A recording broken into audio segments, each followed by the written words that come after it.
You're listening to the World Food Prize Podcast, dialogue that feeds the world. Twice a month, we bring you inspiring conversations with the leaders, innovators, and changemakers working to increase food and nutrition security. From groundbreaking research to global initiatives, we explore the ideas and actions driving food and nutrition security, sustainability, and opportunity for all. Join us as we uncover solutions, share stories, and work toward a more food and nutrition secure future. The Wellmark Foundation is proud to present the World Food Prize Podcast as part of our commitment to improving the health of all Iowans and South Dakotans. Access to nutritious food is essential for living a long, healthy life, and this partnership underscores the importance of advancing a food and nutrition secure future for all. Please welcome Rajiv Shah and your host, World Food Prize Foundation CEO, Thomas Vilsack. Welcome to the World Food Prize Podcast, dialogue that feeds the world. Each episode, we highlight the people, ideas, and innovation shaping a more food and nutrition secure world. Reliable access to food and the quality of that food affects global stability, economic opportunity, and human well-being. Today, we're joined by Raj Shah, president of the Rockefeller Foundation. He leads efforts to end energy poverty, ensure food access for all, strengthen health systems, and create economic opportunity globally. His work focuses on using data, science, and innovation to drive large-scale change. Raj has previously served as the administrator of USAID under President Barack Obama.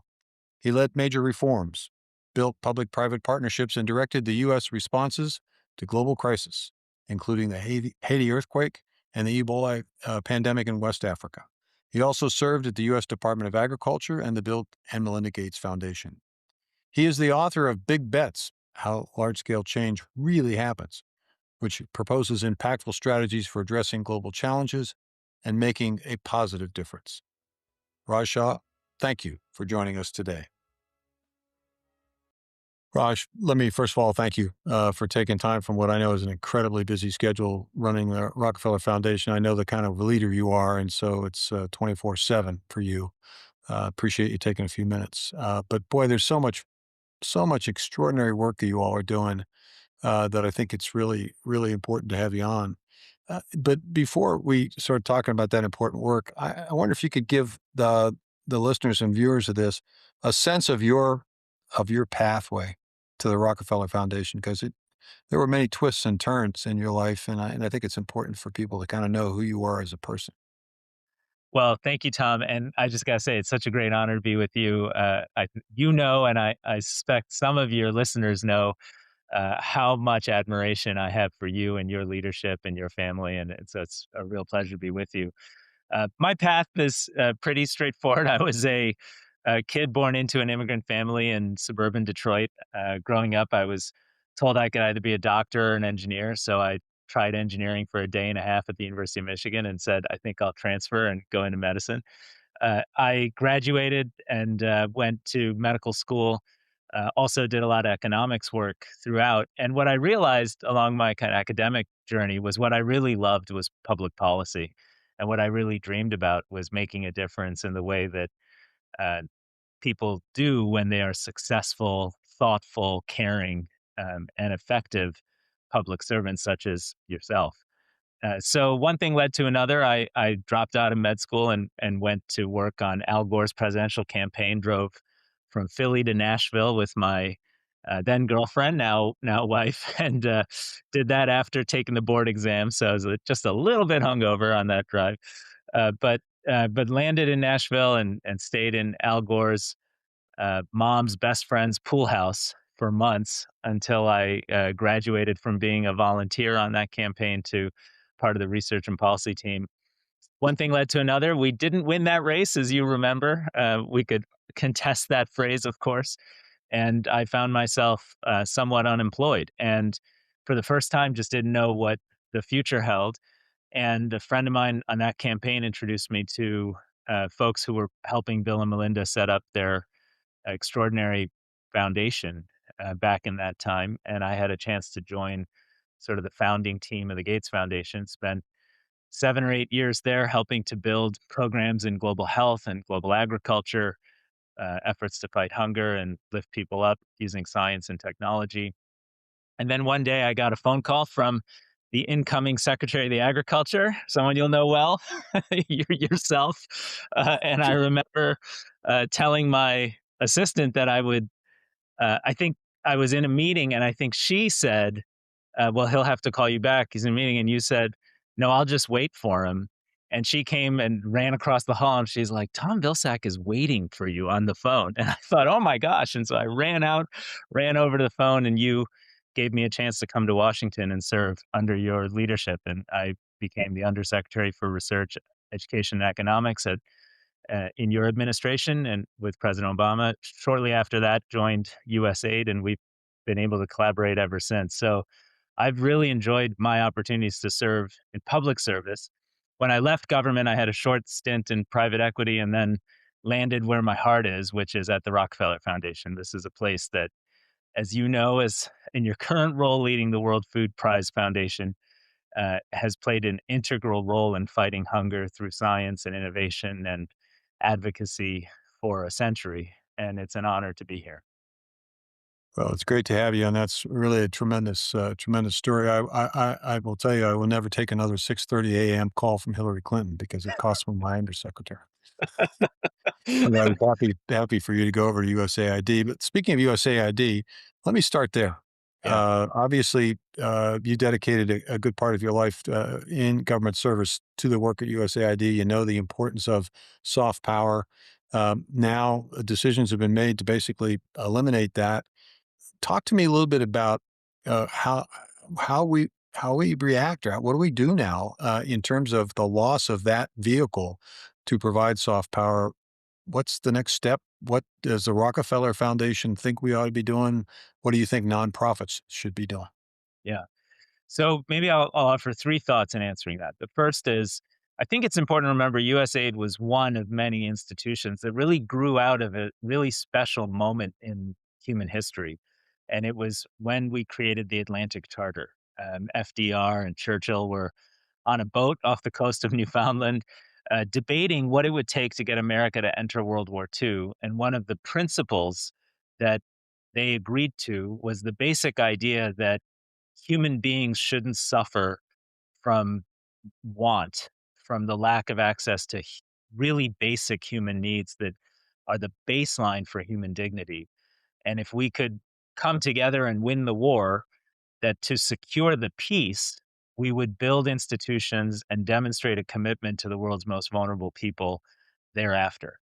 And history would record that that happened, and the USAID, like the World Bank and so many other institutions, the World Food Program, and I'd argue the World Food Prize and its foundation, emerged in the spirit of the basic idea that if we treat each other as brothers and sisters instead of strangers, when it comes to basic human needs and human dignity, we're all safer and we're all more secure. The second point I would mention is that America has always led global humanitarian efforts, especially on food and hunger. It is a part of our DNA, it is a part of our values. It's enshrined in some sense in our Declaration of Independence that we believe in a certain equality that accords to the human being itself. And others have always followed America as the world's sole superpower post Cold War. And so our actions reverberate. And when USAID was shut down, when in 2024 our global assistance went down 67%, the rest of the world followed. The UK was down about 40%, the French and Germans down about 20%. The Nordics moved about a third of their aid to domestic purposes. And the results have been quite tragic. Just recently, we know of 54 children in the Kakuma refugee camp who died in a malnutrition hospital simply because they couldn't get the types of ready to use therapeutic foods that you and I and others have worked so hard to make available to those children who are in acute malnutrition.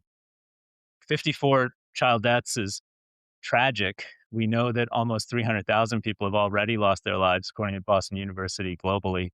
And recent studies have showed that if these cuts persist endlessly into the future, as many as 9 million people will lose their lives as a result. So I just feel like it's important to understand what that actually means. It means we're uh, building a world that's okay with the poorest people suffering and dying at a time when they just don't have to. And that changes the character of our planet in a fundamental way. And so the third part is what you said was, what do we do about it? The Rockefeller Foundation is not big enough to step in and fill gaps when public governments have stepped away so dramatically. But we can work on the kind of new solutions that could be the basis of rebuilding this global developmental architecture. I was at the Food and Agriculture Organization, where we've helped their scientists build a global model for food insecurity that now incorporates everything from conflict data to agroecology to rainfall, and to climate stresses. And they're doing that in partnership with insurance companies so that they can create products for vulnerable communities, and make it more efficient to provide aid in the future through those types of mechanisms. We're building a major global school feeding program based on, you've done this, Tom, so many times in your career, and expanding American efforts in that space. There are about 460 million kids in school meals around the world, but there are about 300 million who are not. And we think if we can get everybody into a school meal program that provides a healthy, nutritious lunch, then when crises hit, and they are going to hit more frequently going into the future, there's a basic safety net that can protect those who are most vulnerable and allow kids to stay in school and stay learning, and communities to stay coherent. So we are doing what we can to try to lead boldly with the resources we have, and we're attracting partners from all types of institutions and collaborators around the planet to do so. But I fear it's not ever going to be a substitute for the public sector saying, these are commitments we make to each other because we understand their long-term implications for our basic human security. Yeah, I was really struck by the focus of the Rockefeller Foundation in terms of suggesting that in essence you're encouraging us to be proactive, to sort of predict where things might occur or when that things occur, and in a sense pre-position assets, if you will, sort of like what we did with the Forest Service in terms of the fire season. We would pre-position assets where we thought the likelihood of forest fire was going to happen, so we could respond more quickly and reduce them and mitigate the impact and effect of a disaster. And I think that's incredibly important data point, or a focus, a way of dealing with the loss of soft power from governments at this point. But I think you're right. It's pretty clear that that's a fairly large hole that they've created, and we're going to have to really hustle to do what we can. Um, Let me shift gears a little bit. One of the things I've been impressed with in terms of the Rockefeller Foundation is your real focus on food and the connection of food to health, and essentially encouraging us as consumers of food to know a little bit more about the cost of food, the real cost of food, if as you say, and of really the nutritional value or lack of value with the food that we are consuming. Talk to me a little bit about what you all are doing in that space, and I'm particularly interested in this notion of a periodic a table of food nutrition that you folks are working on. Maybe you can explain what that is and why that's important. Well, the Rockefeller Foundation's had a long legacy, long before I got here, of supporting science and baseline science in food and agriculture for everybody, and to do it with a view towards where can that science be applied to help those who are vulnerable.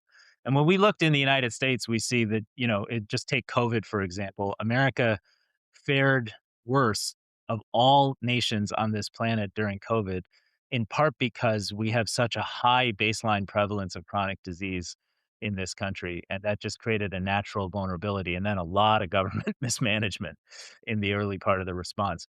But the reality is, we now know that most of those chronic diseases, diabetes, cardiovascular disease, and it goes right on down the list, are the result of our diets. And if we're consuming foods that are highly processed, lots of added sugars, deeply unhealthy, that's the baseline of where we're going to end up. And so we've made a number of investments to try to build both a scientific base and a program partnership to help more vulnerable Americans get access to more nutritious foods in a way that specifically helps them avoid chronic disease. The biggest program is called Food is Medicine. We expanded this program considerably with your Department of Agriculture and with the Department of Health and Human Services.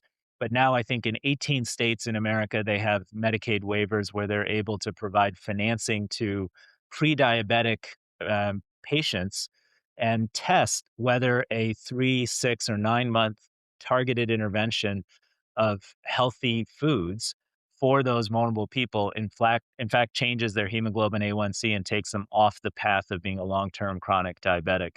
And we're seeing those types of interventions save money to health insurers, whether it's Medicaid or the VA or Kaiser Permanente, while most importantly improving the health and welfare of recipients. I love sitting with veterans in particular who tell me that they changed their diets and it fundamentally changed their lives. They lost weight, they're not sick, they're out gardening, and they feel a sense of purpose, a connection to community and land in a way that's very different than what they experienced before. And so those are the types of things we're investing in across America. We think about 30 million Americans over time can benefit from food as medicine programs, and that it would save the healthcare system, hundreds of billions of dollars if in long-term diabetic management costs if they could get that right. So that's one effort.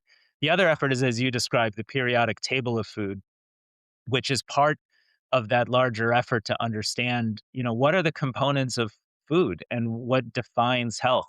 There is so much misinformation. My daughter is, very focused on getting enough protein. She's an athlete. She's working out all the time. And yet we know so little about actually what different types of proteins do for different types of people consuming them.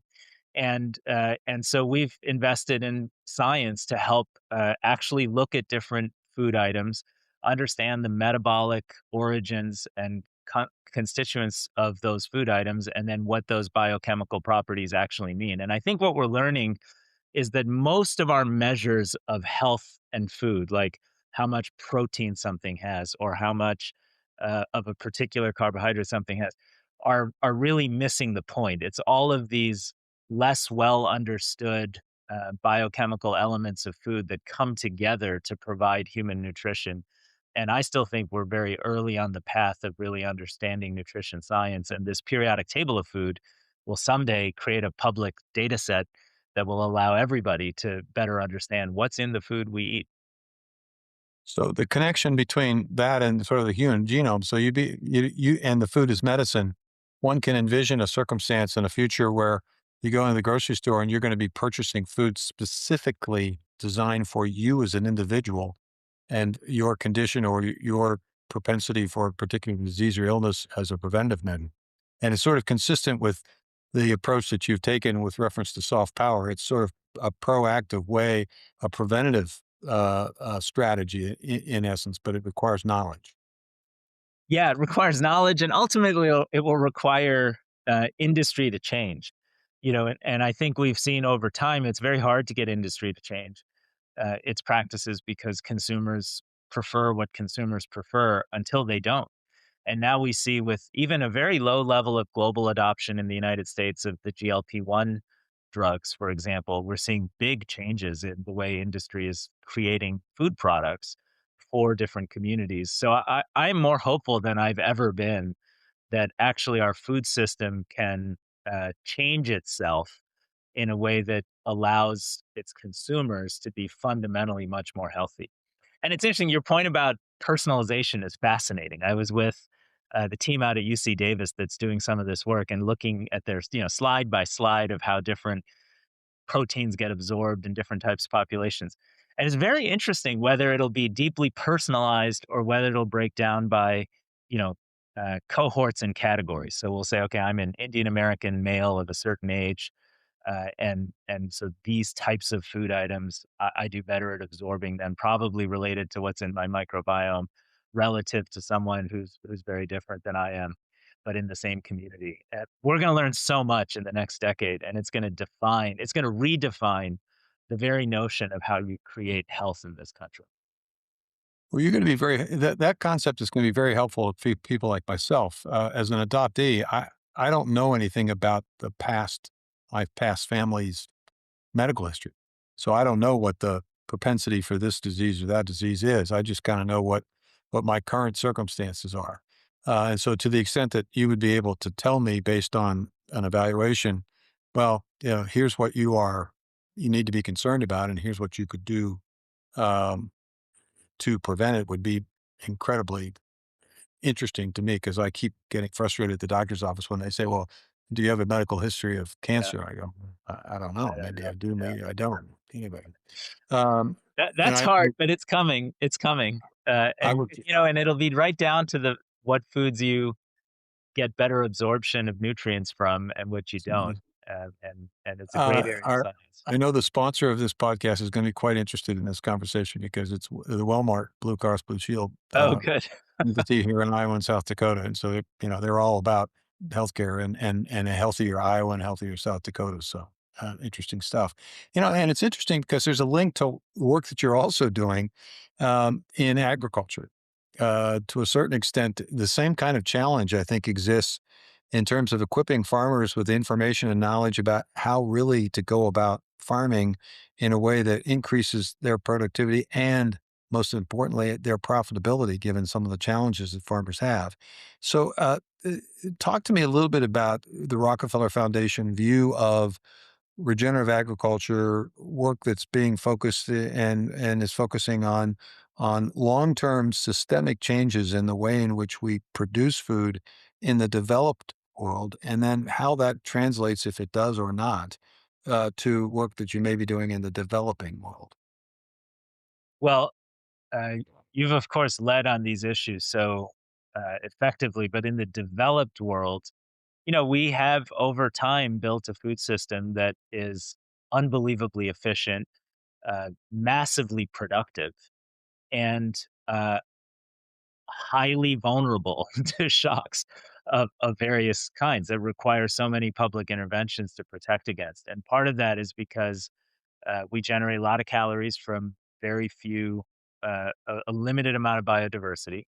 And we do it in a largely large scale monocrop system that makes certain food ingredients the most affordable baseline ingredients for the construction of most food products. And so, to shift that system to one that is more regenerative, that is more efficient in its use of nutrition, of nutrients, of water, that's more resilient to heat stress and climate events, we have to create space in that system for more regenerative agriculture and other types of diversified farming systems that you've obviously helped create through a lot of different programmatic efforts.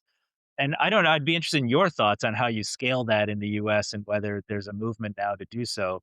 But it does seem like people have a deeper desire and maybe a willingness to pay for higher quality and higher nutrition food items over time. And that might create more space for diversity in the types of farming models we depend on to produce our food in developed nations. In developing countries, the challenge is a little bit different, of course, because the vulnerability, and I would say in particular in places like Africa or parts of South Asia, where productivity is still highly threatened and still relatively fairly low.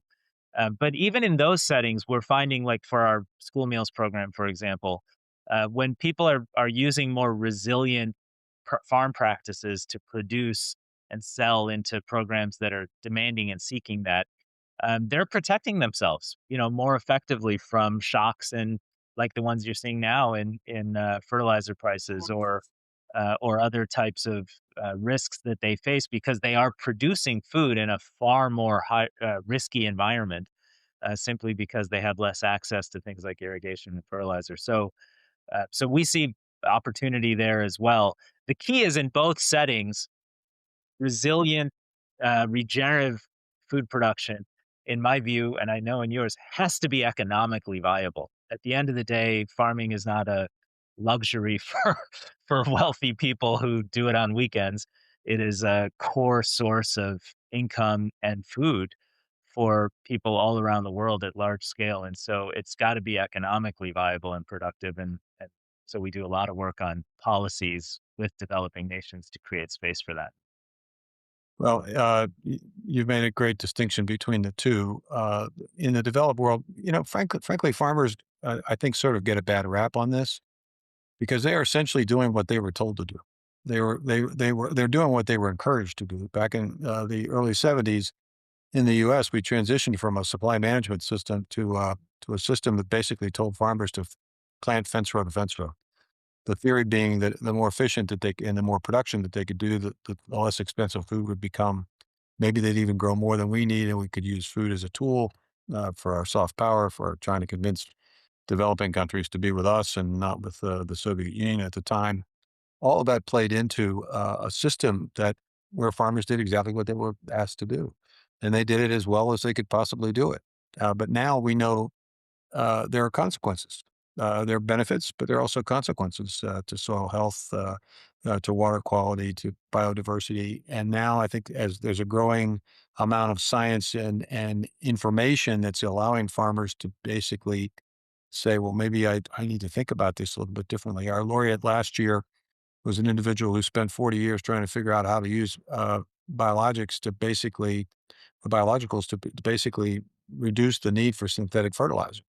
We've had an opportunity, part of our Innovate for Impact Challenge Award went to a Argentinian outfit that's basically looking at RNA technology to reduce the reliance on synthetic pesticides. So there's so the beginning of that effort, and I think that the real challenge is you can't ask farmers to do more when 90% of the farmers, for example, in the U.S., the bottom 90%, even in the best year we've ever had in farm income, 50% of them didn't make money, 40% made money, but the money they made, most of it to support their family, came from a second or third job. Wow. And so that's not a system that's necessarily from a financial perspective working. And it's certainly not a system in which you can say, oh, by the way, you need to pay more and you need to do this and you need to Yeah. try this and you need to take a risk over here. So there does need to be a mechanism for providing them the resources and the incentive and the market incentive for them to basically take a leap and take a chance. And when they do, what they're finding in embracing regenerative practices, oh my gosh, my productivity is going up. Yeah. Or they find, oh, the soil carbon, the environmental impact of this is gaining attention from those who would be willing to pay for that environmental result. So now all of a sudden you've got, improved income. And I was struck by a report that you all had your hands in and you financed and were part of, where you created the mechanism and the discussion for how you would finance Oh, a yeah. regenerative practice. Right? The emphasis of that report was certainly on resilience. Mhm. And I think that's a value that is going to become equally important as efficiency, because as Mother Nature basically changes the weather patterns and so forth, resilience is going to be critically important to people staying in business. Yeah, well, I'm glad you mentioned that because at the end of the day, and you've done this with the crop insurance program and in so many other respects, I mean, we do think it is fundamentally a public responsibility to help think about, or I should say public private, really, to help think about how you help farmers transition to more resilient practices that over time, as you mentioned, are both in their economic interest and they experience that. But any transition requires some degree of investment and risk taking. And for producers who are, teetering on the edge of economic success year on year, you just need transitional support to do that. So we've looked at a lot of different structures for that. I think the insurance pathway was a deeply meaningful one in the United States, and we need to keep thinking about how to make that a real public investment. Well, that report you put together identifies a number of different strategies from the philanthropic world, helping to de-risk some of those transactions, from the commercial world, looking at ways in which interest rates can be adjusted based on environmental results. It's a very interesting report, and you also point out the benefits. And one thing I didn't think about, in addition to greater resilience, the ability for potentially a crop to withstand a profound drought more efficiently and more effectively because the water is being retained, because the soil health is better. You also basically talk about land values. I mean, obviously that makes sense. If you can produce more, that land becomes more valuable. So not only do you get higher incomes, but you also get increased equity. And in the developing world, it's an opportunity to use technology to sort of kind of leapfrog, to not make the same, not go down exactly the same path that would result in the same circumstance of some of the land there, but to basically use AI and technology to equip these farmers with the information to allow them to be regenerative from the get-go, and retain the nature of their soil. Well, I'm glad you mentioned that because one of my favorite projects is called Digital Green, and we've supported that team in India and Africa and other parts of the world. I think they're now serving 10 million farmers, and they started 20 years ago as a technology-enabled extension support. And over time, they did different things like help farmers take pictures of their crops and send it in on their phones and get some external validation of what they're looking at and how to deal with it. And now they have transitioned to a fundamentally AI driven platform. And their cost structure of reaching farmers has gone down by a factor of 100, and the quality and the specificity of the basic knowledge services they're able to provide to farmers has been so valuable that if you're a farmer in India, I mean, they went from, I think, 1 million farmers to 3 million farmers within a year in India, because if your neighbor is getting this kind of benefit, it costs you virtually nothing on your phone. And you see them now being able to be a regenerative producer and have at their fingertips all their questions answered as they make that transition. It's just a no-brainer. And so we're seeing that take off in Africa. We're seeing it in Brazil. And I think AI-enabled tools are going to be a critical part of helping this transition take place and just helping farmers feel connected to knowledge in a Right. fundamentally different way. My team's going to be excited about what you just said because one of our future guests actually happens to be the Ricken? folks connected. Yes, Ricken. Yeah, yeah, he's great. You set that one up, and you also tied back to Billy Shore's comments because Share Our Strength is basically doing work in India to expand what school meals. So Okay. you tied that in, and we've talked about soft power, which is what Mike Froman talked about. And generally, you've also talked about food security in the country, which is one of our Claire Fontenot, Babineau, basically at Feeding America. So you've basically tied in all of our podcast guests with your visit today. Good job. Excellent. Thank you. Thank you. So we just have a few seconds left. Talk to me about, some people say, what keeps you up at night? I'm going to reverse it. What gets you up in the morning? Well, honestly, it's the chance to make a difference. And I still remember a story you've told many times, I suspect, but once when I first started working with you, and you said, some people get to watch history unfold, and others get to play a part in shaping it. And uh, I feel like we're very fortunate to have been given opportunities to be a part in shaping it. And sometimes we get it right, sometimes we don't. But we approach the mission with a degree of humility and a desire to learn, and a willingness to welcome others in. And so it's as vibrant today and exciting for me as when you and I first started working together on these issues decades ago. But the challenge is, they need us to win more friends and get people to care again about food and agriculture, about fighting hunger, about global development, and just being more optimistic about our future in the context of so much change and so much anger out there. So I learned a lot from you, Tom, and that's part of what gets me to stay optimistic that we can make a difference. Well, listen, we appreciate you being on today, but I'll really appreciate the work of the Rockefeller Foundation. I think people got just a taste of what you all do. Encourage them to take a look at your website, and certainly we at the World Food Prize Foundation are going to continue to work to elevate the awareness of the challenge and also of the good people that are doing a lot of good work every single day to meet that challenge. And that certainly includes you, Shah, and includes your people at the Rockefeller Foundation. So thank you very much for today. Thank you, Tom. Thank you for listening to the World Food Prize podcast. If today's conversation inspired you, we invite you to take the next step. By making a gift, you help support dialogue like this, elevate innovative solutions, give voice to science, and invest in the next generation of leaders working to end hunger. Visit worldfoodprize.org to donate, learn more, and get involved. Together, through dialogue and action, we can sustainably feed the world.